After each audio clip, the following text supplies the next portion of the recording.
একটা দুঃখজনক বিষয় যে আমি যখন বিভিন্ন জায়গায় যাই, মানুষ আমাকে বিভিন্ন বিষয়ের দাবিগুলো জানায়। তো আসলে কি ওই ধরনের ক্ষমতা আমার নাই। আসলে এই যে আমার কাছে মনে হয় আসলেই যদি আমার এত ক্ষমতা থাকতো, আমার আমার রেসপন্সিবিলিটি আছে কিন্তু আমার কোনো অথরিটি নাই।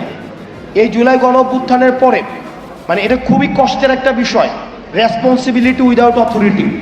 আজকে দেখেন কোনো একটা কাজ, কোন একটা আন্দোলন হচ্ছে, সেখানে গিয়ে আমি কিছু করে দিতে পারছি না। যদি যাই তাহলে বলা হয় কোন কারণে আপনি এখানে আসছেন, আপনি এখানে আসবেন কেন, আসবো উপদেষ্টারা। আবার যদি না যাই তাহলে আপনি আসলেন না কেন।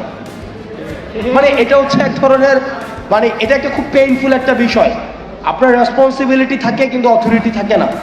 তো সেই জায়গা থেকে যে দাবিগুলো এসছে কুমিল্লার বিষয়ে, এই বিষয়গুলো নিয়ে ইতিমধ্যে আমরা কাজ শুরু করেছি।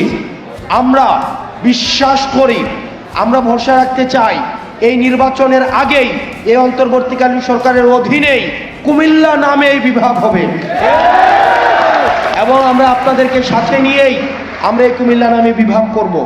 দ্বিতীয়ত যে ইনফ্রাস্ট্রাকচারাল যে বিষয়গুলো রয়েছে, এয়ারপোর্টের কথা, ইপিজেটের কথা, কর্মসংস্থানের কথা, এই বিষয়গুলো এগুলো হচ্ছে ডুয়েবল, এগুলো হচ্ছে প্র্যাগম্যাটিক দাবি এবং এই বিষয়গুলো হচ্ছে পর্যালোচনার মধ্যে রয়েছে। আমরা আশা করি এগুলো হচ্ছে ধাপে ধাপে হয়ে যাবে।